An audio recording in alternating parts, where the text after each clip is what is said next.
और उसकी first anniversary पर उसका देवर राहुल दिल्ली से कानपुर आया। भाभी मुझे ना आप सबको कुछ बताना था, तो मुझे लगा इससे अच्छा दिन भला क्या ही होगा। वो मेरे ऑफिस में मेरे साथ संध्या काम करती है, अच्छे परिवार से है, अच्छा कमाती भी है और मैं उससे शादी करना चाहता हूँ। मतलब लव मैरिज? हाँ माँ, लव मैरिज। क्यों, कोई प्रॉब्लम है? नहीं नहीं, मुझे भला क्या दिक्कत होगी। तुझे पसंद है लड़की तो फिर हमें भी पसंद है। ये सावित्री का सिद्धांत भी समझ नहीं आता। जो डरता है तो उसे और डराती है, और जो सुनता ही नहीं उसकी बात झट से मान जाती है। चुप करिए जी। अब उस शहरी लड़की के पीछे अपने बेटे को तो नहीं खो सकती ना, कहीं उसके लिए सब छोड़कर ही चला गया तो। इसीलिए तो चुपचाप इस शादी के लिए हाँ कर दी। एक बार घर में आ गई तो फिर रेखा और उसमें कोई फर्क नहीं कर पाएंगे। सावित्री अपने छोटे बेटे की शादी के लिए मान जाती है। वो 1 महीने बाद दोनों की शादी करवा देते हैं। शादी के बाद दिल्ली से कानपुर कार में आते आते भारी भरकम लहंगे में संध्या काफी थक जाती है और वो एक जगह होटल के पास गाड़ी रुकवाती है। ड्राइवर, गाड़ी रोको, मुझसे अब और ये नहीं पहना जा रहा ये भारी भरकम लहंगा। राहुल तुम यही रुको, मैं अभी चेंज करके आती हूँ। कुछ देर बाद गाड़ी आकर उसके ससुराल रुकती है। फिर पीछे से संध्या स्कर्ट और टॉप पहनकर सर पर शादी का दुपट्टा लिए निकलती है। संध्या को इस रूप में देखकर सभी हैरान रह जाते हैं। राहुल बेटा, ये सब बेटा 2 जोड़ी में लड़की मांगी थी, इसका मतलब ये नहीं कि ये सचमुच ही 2 जोड़ी में आ जाएगी। वो माँ दूर का सफर था ना, और इसने लौटते वक्त लहंगे पर ही वॉमिट कर दी, इसीलिए जो इसके हाथ में लगा इसने पहन लिया। ये राहुल का बच्चा झूठ क्यों बोल रहा है? चलो संध्या, माँ के पाँव छू। हैं? अरे नहीं नहीं, तुम रहने दो। अगर तुम झुकी तो न जाने क्या क्या झुक जाएगा। ओह थैंक्स, वैसे मैं खुद झुकने के मूड में नहीं थी। वो क्या है ना, मैं बहुत थक चुकी हूँ। वैसे माँ जी, हमारा बेडरूम का है? वो क्या है ना, मैं पहले बाथ शावर लेना चाहती हूँ। और राहुल डार्लिंग, तुम ना प्लीज मुझे बॉडी मसाज दे देना। आज सचमुच मुझे बहुत थकावट है। बताओ ना माँ जी, बेडरूम का है? संध्या बस 2 मिनट, माँ गृह प्रवेश कर ले। ओह प्लीज, थोड़ा जल्दी कीजिए ये सब formalities. I am really so tired. Savitri को मन ही मन बहुत गुस्सा आ रहा था, लेकिन वो कर भी क्या सकती थी। उसने चुपचाप उनका गृह प्रवेश करवाया और बहू बनकर संध्या अपने ससुराल आ जाती है। लेकिन संध्या के कपड़े देख सावित्री डर गई। ये नई बहू तो कुछ ज्यादा ही मॉडर्न कपड़े पहनती है। अरे पढ़ी लिखी नौकरी वाली है तो क्या हुआ, सर पर नाचेगी, जो मर्जी रुमाल जितने कपड़े पहनेगी। कहीं कल मुंह दिखाई पर इसने कुछ बेढंगे से कपड़े पहन लिए तो नहीं नहीं नहीं, इसे मुझे ठीक करना ही होगा। ये सोचकर सावित्री संध्या के कमरे में जाती है। अरे नई बहू, दिखा तो कल मुंह दिखाई पर क्या पहनने वाली है।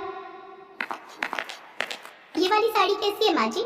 अच्छी है, लेकिन काला रंग, शादी के बाद ये सब रंग ना कुछ अच्छे नहीं लगते। और वैसे भी ये सिर्फ ब्लैक नहीं है, देखो इसके बॉर्डर पर रेड कलर भी है। जो भी हो, लेकिन तू ऐसी साड़ी नहीं पहनेगी। चल अब मुझे अपनी साड़ियाँ दिखा, मैं बताती हूँ तुझे कौन सी पहननी है। संध्या सावित्री को अपनी सभी साड़ियाँ दिखाती है, जिसमें से गुलाबी रंग की साड़ी देख सावित्री कहती है, हाँ ये वाली, ये अच्छी रहेगी, इसे ही पहन तू। जी माँ जी। शादी के तुरंत बाद सास का ऐसा बदलता रवैया देख संध्या हैरान थी। सावित्री ने संध्या की साड़ी तो देख ली, लेकिन वो ये नहीं जानती थी कि उसका ब्लाउज कितना हॉट बना है। शाम को मुंह दिखाई पर संध्या वो गुलाबी साड़ी हॉट ब्लाउज के साथ पहनती है। ये देख सावित्री उसकी साड़ी अच्छे से बांधती है। अरे बहू, ये सर पर पल्ला कर ले, सब मेहमान आएंगे ना तो उनके सामने यूं सर ढके घूमना अच्छा नहीं लगता। संध्या साड़ी पहनकर सर पर घूंघट रखकर बाहर आती है। ये देख मोहल्ले की औरतें बात करती हैं। मान गए सावित्री तुझे, मुझे तो लगा था कि ये मुंह दिखाई पर भी मिनी स्कर्ट पहनकर आएगी, लेकिन तूने तो एक दिन में इसे साड़ी पहनना और घूंघट रखना भी सिखा दिया। अरे मेरा नाम सावित्री है, सावित्री। अच्छा संध्या बहू, चल अब इन सबके पांव छूकर आशीर्वाद लो। सावित्री सबके पांव छूकर आशीर्वाद लेती है, लेकिन संध्या ये नहीं जानती थी कि उसकी सास किस खेत की मूली है। एक बार जो उसने साड़ी पहन ली तो फिर वेस्टर्न कपड़ों का नंबर तो कभी आने वाला है ही नहीं। अगले दिन उन सबको मंदिर जाना था, इसलिए रात को ही संध्या अपनी सास से जाकर पूछती है कि कल उसे क्या पहनना चाहिए। तुझे क्या पहनना है क्या नहीं ये सब तो बात की बात है, लेकिन तू इस नाइट ड्रेस में बाहर कैसे आ गई? हमारे घर में ये सब नहीं चलता। लेकिन राहुल ने तो मुझसे कहा था कि मैं जो मर्जी पहन सकती हूँ। अरे उसे क्या पता इन सब के बारे में, रहा भी है वो इस घर में, बचपन से तो पहले पढ़ाई के लिए हॉस्टल में और फिर नौकरी के चक्कर में बाहर। तू उसकी बीवी है पर बहू मेरी है और इस घर में मेरी ही चलती है। संध्या उदास हो जाती है और वो अपने कमरे में चली जाती है। उसे उदास देख उसकी जेठानी भी उसके पीछे पीछे उसके कमरे में चली जाती है। उदास मत हो संध्या, इस घर का नाम ऐसे ही सावित्री निवास नहीं पड़ा है। यहाँ बस माँ जी की ही चलती है। उनसे पूछे बिना तुम्हें खाना तक नहीं बना सकती, तो कपड़े तो दूर की बात है। अब कपड़े चेंज करके साड़ी पहन लो और किचन में आ जाओ। मुझे नहीं लगता अब वो तुम्हें कभी भी वेस्टर्न ड्रेसेस पहनने देंगी। ऐसे कैसे नहीं पहन सकती? अब तो बस हफ्ता भर में ये साड़ी पहनूंगी, उसके बाद बिल्कुल नहीं। एक हफ्ते बाद राहुल संध्या के साथ हनीमून ट्रिप प्लान करता है। सच में संध्या, बहुत मजा आएगा।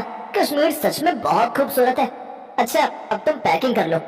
संध्या अपनी पैकिंग कर लेती है। फिर जब ये बात सावित्री को पता चलती है तो वो संध्या के पास आती है। अच्छा, कश्मीर जाने की तैयारी हो रही है। दिखा तो तूने क्या क्या रखा है वहाँ पहनने के लिए। वो क्या है ना, ध्यान रखना पड़ता है। कहीं तूने छोटे छोटे कपड़े रख लिए और तुझे सर्दी लग गई तो। वो तो मैं समझ ही गई थी कि बिना मेरे कपड़े चेक किए आप मुझे जाने कहाँ देंगी। संध्या हनीमून के लिए चली जाती है, लेकिन वो वहाँ जाकर कुछ वेस्टर्न कपड़े खरीद लेती है और अपनी ढेर सारी फोटोज लेती है। लेकिन एक रोज उसकी सास वो फोटोज देख लेती है और वो संध्या पर खूब गुस्सा होती है।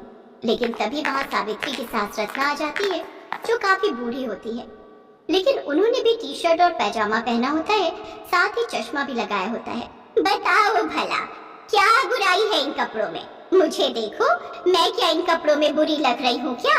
अरे जब मैं गांव में रहकर ऐसे कपड़े पहन सकती हूँ, तो फिर मेरे पोते की बहू क्यों नहीं? और तू जानती है आज क्या हुआ? जब मैं रेलवे स्टेशन से लौट रही थी तो साड़ी पहने एक लड़की बाइक पर बैठी थी। उसकी साड़ी बाइक में फंस गई और वो नीचे गिर गई, जिससे उसे थोड़ी चोट आ गई। और वो कोई और नहीं, हमारी बड़ी बहू रेखा है। अभी अस्पताल में भर्ती करवा कर आई हूँ उसे। जमाने के साथ अपनी सोच बदल सावित्री। ये सब बातें सुन सावित्री को अपनी गलती का एहसास होता है और अब वो कभी भी अपनी बहुओं को उनकी मर्जी के कपड़े पहनने से नहीं रोकती।